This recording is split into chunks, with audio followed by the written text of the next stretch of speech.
Hello friends, myself Mr. Minal Patel, working as a lecturer in Mechanical Engineering Department from Bhagalpur Polytechnic, Navsara. Today I will discuss about CAM design. Problem number 2. In previous lecture we have studied about CAM design, in which we have studied about knife edge follower. Here in second data we have given roller follower. So let's start with data. This CAM operating a roller follower of 30 mm diameter is used to raise the follower. 20 mm diameter ધરાવતું roller follower જે છે એ અહીં આગળ use કરવામાં આવે છે. એટલા માટે આપણે રોલરનો ડાયામીટર જે છે આ ડાયામીટર એ 20 આપેલો છે. તો એ ડાયામીટર આપણે ગિવન ડેટાની અંદર લખીશું diameter of roller equal to 20. mm આપણે નથી લખતા કારણ કે છેલ્લે આપણે લખી દઈએ છીએ all dimensions are in mm. બરાબર છે. આપણે મોસ્ટલી ચાર એંગલ જે આપણે હોય છે એ એંગલને લેફ્ટ હેન્ડ સાઈડ પર લખીએ છીએ અને સારું દેખાય એ માટે બાકીના ડેટા જમણી બાજુએ લખીએ છીએ. હવે 60 mm ઉંચકવા માટે 20 mm નું રોલર વપરાય છે. એટલે 60 mm ઉંચકવા માટે તો 60 mm એની શું થશે લિફ્ટ થશે. એટલે કે આપણને લિફ્ટ આપેલી છે તો lift off follower equal to 60.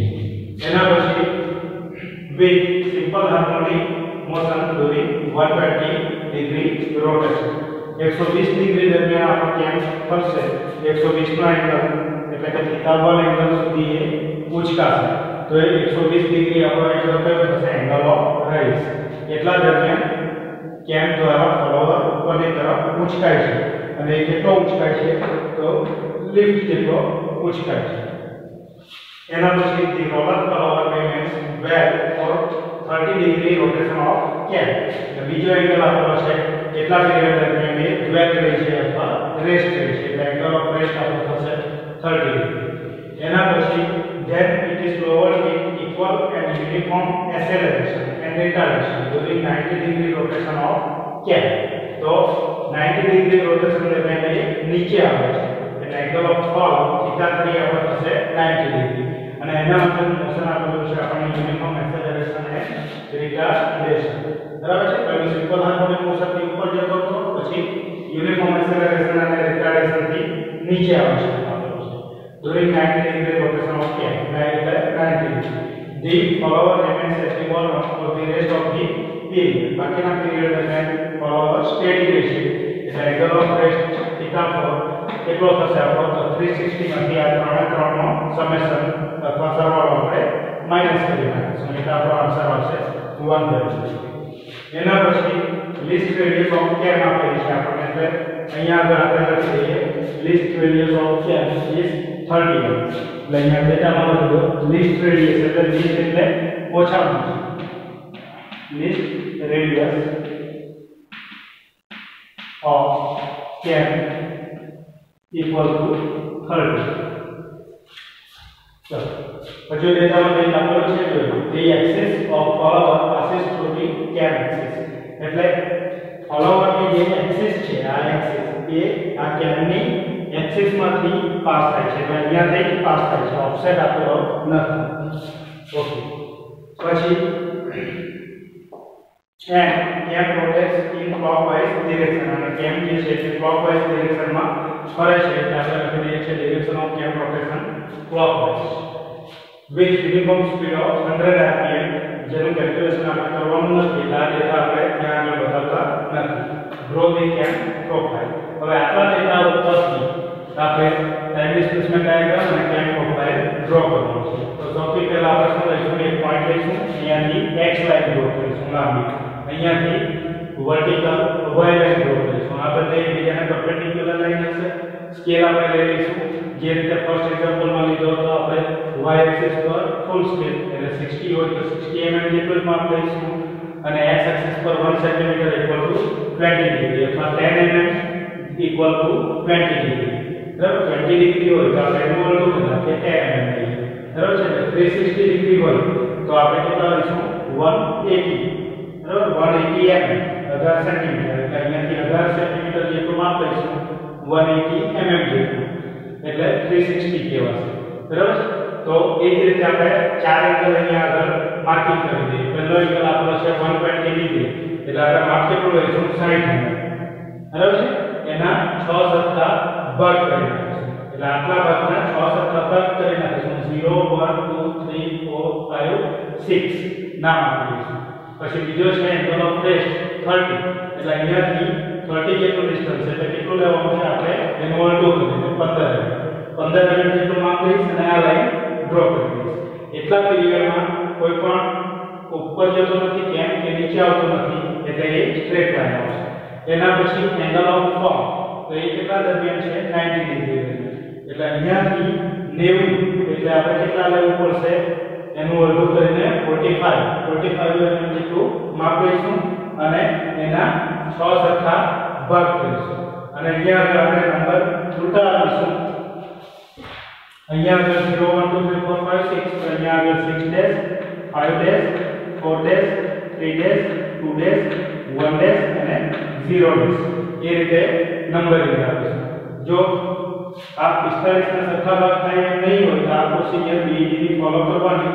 એક ત્રાસી લાઈન લઈ લો, એના પર 6 સરખા ભાગ કરો, 1 2 3 4 5 અને 6 સેન્ટીમીટર. પછી પહેલી અને છેલ્લી લાઈનને જોઈન્ટ કરો અને સેટ સ્ક્વેર થી અહીંયા આ રીતે મૂકો, અહીંયા બીજું સેટ સ્ક્વેર સપોર્ટમાં મૂકો અને ખસેડતા જાઓ. જ્યારે આ પોઈન્ટ આવે ત્યારે અહીંયા લાઈન ખેંચતા જાઓ, એટલે એ દરેક લાઈન અહીંયા આડી લાઈન પર ટચ થશે. એ આડી લાઈન પર ટચ થશે ત્યાંથી ઊભી લાઈન ખેંચી લેશે, એટલે આના પણ 6 સરખા ભાગ થઈ જશે. તો 6 ડેશ થી લઈને 0 ડેશ સુધી નંબરિંગ કરો. પછી બાકીનો પીરિયડ છે 120, આ કેટલું લેવાનું છે આપણે એનું અડધું કરીને 120 એટલે 60 થશે. તો અહીંયાથી 60 જેટલું માપ લઈશ અને આ ડાયાગ્રામ આપણો કમ્પ્લીટ કરીશ. હવે જો આટલો ભાગ આપણો થઈ ગયો રેક્ટેંગલ. હવે સિમ્પલ હાર્મોનિક મોશન થી ઉપર જઈ શકીએ, એટલે સિમ્પલ હાર્મોનિક મોશન માટે આપણે હંમેશા હાફ સર્કલ ડ્રો કરવું. જો સિમ્પલ હાર્મોનિક થી નીચે આવવાનું કીધું હતું તો આ સાઈડ આપણે હાફ સર્કલ ડ્રો કરવું, પણ અત્યારે ઉપર જાય છે એટલે પહેલા ભાગમાં ઉપર જાય છે એટલે પહેલા ભાગ તરફ આપણે હાફ સર્કલ ડ્રો કરી દીધું. જે રીતે ફર્સ્ટ એક્ઝામ્પલમાં જોઈ ગયા એ રીતે આના 30 ડિગ્રી પર 6 સરખા ભાગ કરી દેવાના છે અને 0 1 2 3 4 5 6 નામ આપી દઈશું. અહીંયાથી આપણે પ્રોજેક્શન આ રાખીએ છીએ દરેક પોઈન્ટમાંથી 1 2 3 4 5 6.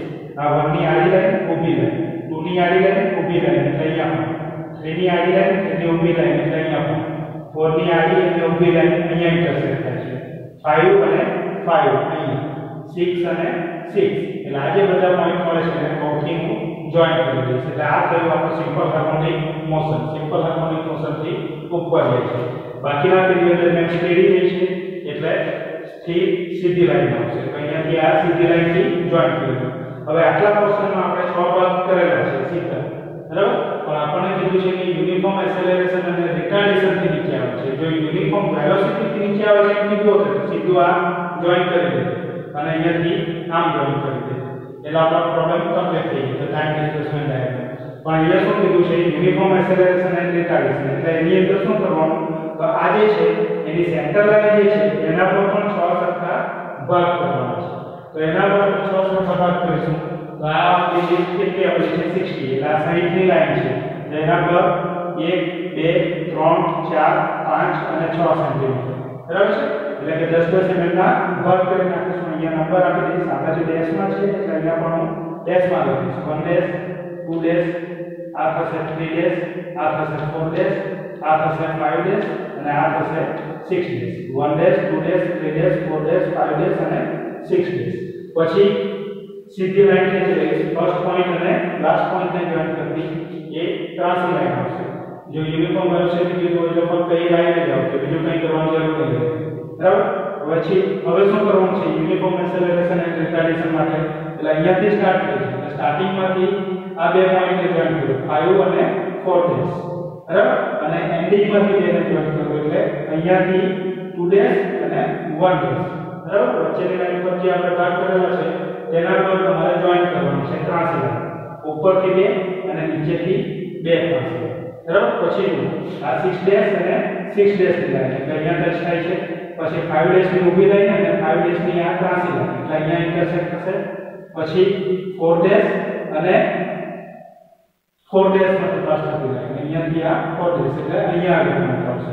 પછી 3 ડેશ અને 3 અહીંયાથી આવશે એટલે આ પોઈન્ટ આવશે પછી આ 2 ડેશ અને આ બાજુથી આ તો અહીંયા આગળ પોઈન્ટ મળશે એ જ રીતે 1 ડેશ ની ઊભી લાઈન અને 1 ડેશ ની ત્રાસી લાઈન એટલે અહીંયા આગળ પોઈન્ટ મળશે દરેક પોઈન્ટને જોઈન કરી દો ફ્રેન્ચ કર્વની મદદથી અથવા સિમ્પલી હાથથી જોઈન થઈ જાય પછી ABCD EF G H I J K L M N નામ આપી દો અહીંયા આગળ O નામ આપી દો અને આ પણ સ્ટેપ લાઈનથી જોઈન કરી દો આટલો જે કર્વ છે એટલો ડાર્ક દેખાવો જોઈએ આ રીતે નીચે જે રીતે ફર્સ્ટ એક્ઝામ્પલ માં કરી ગયા એ જ રીતે નામ આપવાના છે આ પેલો રાઈસ નો પીરિયડ છે રાઈસ θ1 આ રેસ્ટ θ2 આટલો ભાગ જે છે તે ફોલ θ3 અને આટલો ભાગ જે છે તે ડ્વેલ θ4 રેસ્ટ અને ડ્વેલ બંને સરખું છે બરાબર છે સરખું છે મીન્સ કે રેસ્ટ પીરિયડ ને આપણે ડ્વેલ એંગલ કહી શકીએ ડ્વેલ અથવા રેસ્ટ બંને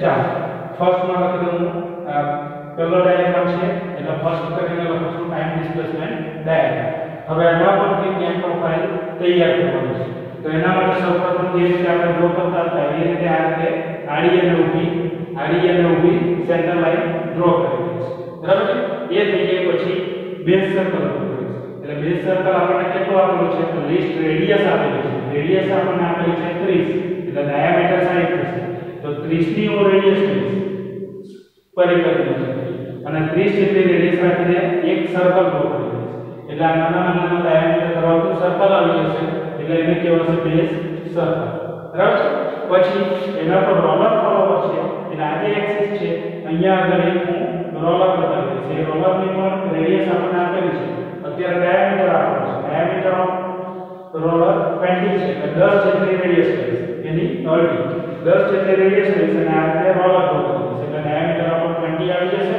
બરાબર છે આ રોલર થઈ જાય પછી અહીંયાથી આ બાજુ જેટલું ડિસ્ટન્સ લો એટલું ડિસ્ટન્સ આ તરફ લઈશ સપોઝ કે 5 mm અને લાઈન બતાવી દઈશ આ રીતે શેપ આપી દઈશ આજુબાજુ 2 mm જેટલી ગેપ રાખીશ અને અહીંયા આગળ ફોલો ગાઈડ ડ્રો કરીશ બરાબર આ ગાઈડની અંદર આ ફોલોવર જે છે તે રેસિપ્રોકલ હવે નાઇફ એજ ફોલોવર હતું ત્યારે આપણે સિમ્પલી આમાં આપણે ભાગ કરી નાખ્યા θ1 θ2 θ3 θ4 પણ અહીંયા જો તમારે માટી ક્યાં કરવું છે તો અહીંયા આગળ બીજું એક્સ્ટ્રા સર્કલ આવશે જેને કહેવાશે પ્રાઇમ સર્કલ જ્યારે રોલર ફોલોવર હોય ત્યારે આવશે તો અહીંયા આગળ રોલર ફોલોવર છે એટલે અહીંયા પરિકર મૂકો અહીંયા રોલરના સેન્ટર પર પેન્સિલ મૂકો અને આ રીતે સેન્ટર લાઈન પર એક સર્કલ ડ્રો કરો એ સર્કલ આપણું કહેવાશે પ્રાઇમ સર્કલ બરાબર છે પ્રાઇમ સર્કલ થઈ ગયા પછી પ્રાઇમ સર્કલ પર તમારે ભાગ કરવાનો છે ડિરેક્શન ઓફ રોટેશન આપણને આપેલું છે ક્લોકવાઇઝ એટલે આપણે માર્કિંગ કઈ બાજુ કરવાનું છે એન્ટી ક્લોકવાઇઝ જે પણ ડિરેક્શન આપેલી હોય એના કરતા ઓપોઝિટ સાઈડમાં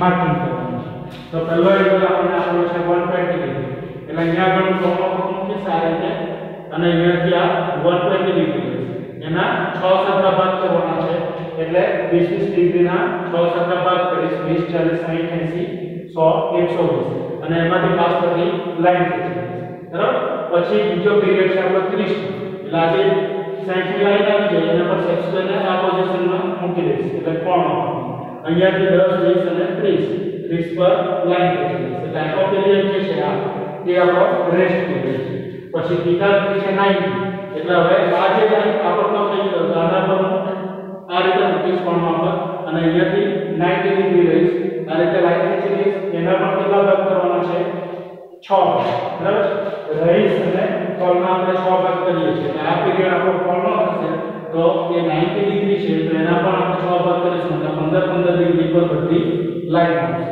બરાબર એટલે આ પણ કમ્પ્લીટ થઈ જશે એના પછી બાકી જે પીરિયડ રહે છે એ છે આપણો θ એને ઇન્ડિકેટ કરવા માટે આપણે એક સર્કલ બતાવીએ છીએ અને એની અંદર અહીંયાથી અહીંયા સુધી θ1 અહીંયાથી અહીંયા સુધી θ2 અહીંયાથી અહીંયા સુધી θ3 અને અહીંયાથી અહીંયા સુધી θ4 એરો વડે દર્શાવી દઈશું પહેલામાં આપણે બે સર્કલ પર વધુ ત્રિકોણ નામ લખેલા હતા આની અંદર આપણે નામ અહીંયા આગળ લખીશું પ્રાઇમ સર્કલ આ જે સર્કલ છે પ્રાઇમ સર્કલ એની ઉપર 0 1 અહીંયા આગળ 2 3 આ થશે આપણો 4 અહીંયા આગળ 5 અને અહીંયા આગળ 6 બરાબર છે 0 થી 6 અને પછી અહીંયા 6 ડેશ થી 0 સુધી છે આ પીરિયડ ખાલી છે અને અહીંયાથી આ પીરિયડમાં 6 ડેશ થી 0 સુધી એટલે અહીંયા આગળ 6 ડેશ આ થશે આપણો 5 ડેશ, અહીંયા આગળ 4 ડેશ, અહીંયા આગળ 3 ડેશ, આ થશે 2 ડેશ, અહીંયા આગળ 1 ડેશ અને અહીંયા આગળ 0 ડેશ. બરાબર. હવે આ જે પોઈન્ટ મળે છે ત્યાંથી તમારે માપ લેવાનું છે. તો 1 થી b જેટલું ડિસ્ટન્સ, એટલે અહીંયાથી b જેટલું માપીશું આટલું, અને 1 થી b જેટલું રાખીને અહીંયા આગળ પોઈન્ટ માર્ક કરીશું. એ જ રીતે 2 થી c માપીશ અને 2 થી c જેટલું લઈને આ પોઈન્ટ માર્ક કરીશ. એ જ રીતે આગળ વધતા જાઓ. 3 થી d આટલું ડિસ્ટન્સ, 3 થી d જેટલું એટલું ડિસ્ટન્સ લઈને પોઈન્ટ માર્ક કરો. 4 થી e જેટલું ડિસ્ટન્સ, 4 થી e જેટલું ડિસ્ટન્સ લઈને આ માર્ક કરો. 5 થી f, તો 5 થી f. 6 થી g જેટલું ડિસ્ટન્સ, 6 થી g જેટલું ડિસ્ટન્સ. એ જ રીતે આ બાજુ આવશે 6 થી h, તો 6 ડેશ થી h જેટલું ડિસ્ટન્સ અહીંયા. પછી 5 ડેશ ટુ i, તો 5 ડેશ થી i માર્કિંગ કરો. 4 ડેશ થી j, તો અહીંયા પણ 4 ડેશ થી j. એ જ રીતે 3 ડેશ થી k, અહીંયાથી આટલો ડિસ્ટન્સ, તો 3 ડેશ થી k આટલો ડિસ્ટન્સ.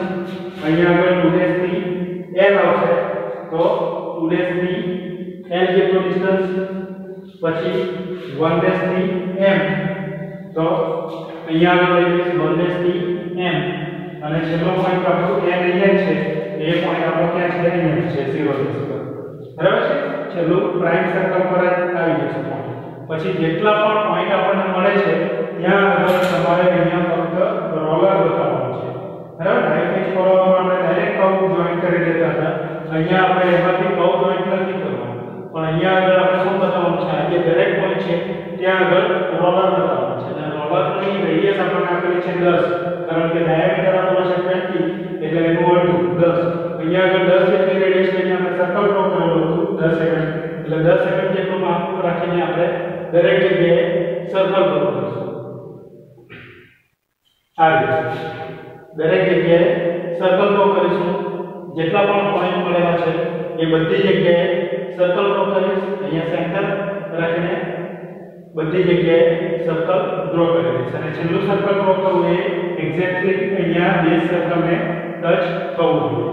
પછી એ જે સર્કલ બધા મળી જાય પછી એને ટેન્જન્ટ તમારે ડ્રો કરવાનું છે. ટેન્જન્ટ એટલે એવી રીતે આવવું જોઈએ કે જેથી સર્કલ, આ જે સર્કલ છે એને ટચ થઈને એક જ જગ્યાએ ટચ થઈને સીધું બીજા સર્કલને ટચ થાય, અને ત્યાંથી પાછું છૂટું પડીને એના પછીના સર્કલ પર ટચ થાય.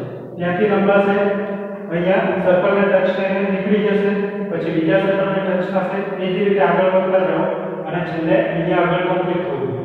આ ડ્રો કરતી વખતે અહીંયા વચ્ચેથી પાસ થવું જોઈએ નહીં. અહીંયાથી હું આમ પાસ કરું તો અહીંયા પણ ટચ થાય અને અહીંયા પણ ટચ થાય, એવું નહીં થવું જોઈએ. ફક્ત એક જ જગ્યાએ આખા સર્કલને ટચ થવું જોઈએ અને સ્પર્શ કરીને નીકળી જવું જોઈએ. એ રીતે પહેલા ઝાંખો ડ્રો કરો અને પછી આખી પ્રોફાઇલને ડાર્ક કર્વથી જોઈન્ટ કરો. એટલે આ થશે તમારી કેમ પ્રોફાઇલ. બરાબર છે. એટલે અહીંયા આગળ નામ આપી દો કેમ પ્રોફાઇલ. અને હજુ કંઈ નામ બદલવાનું બાકી હોય તો એને તમારે બતાવી દેવાનું. ડિરેક્શન ઓફ કેમ રોટેશન આપણી આ તરફ છે, ક્લોકવાઇઝ આપેલી છે, એટલે અહીંયાથી પરિકરની થોડી રેડિયસ લઈને આ રીતે હું ડ્રો કરી દઈશ. અને અહીંયા આગળ લખી દઈશ ડિરેક્શન ઓફ કેમ રોટેશન, ઓફ કેમ રોટેશન. અને છેલ્લે આને નામ આપી દઈશ કેમ પ્રોફાઇલ. એટલે ટાઈમ ડિસ્પ્લેસમેન્ટ ડાયાગ્રામ પરથી કેમ પ્રોફાઇલ આપણી તૈયાર થઈ ગઈ છે. તો આ પ્રોગ્રામ અહીંયા આગળ કમ્પ્લીટ છે. Okay, thank you.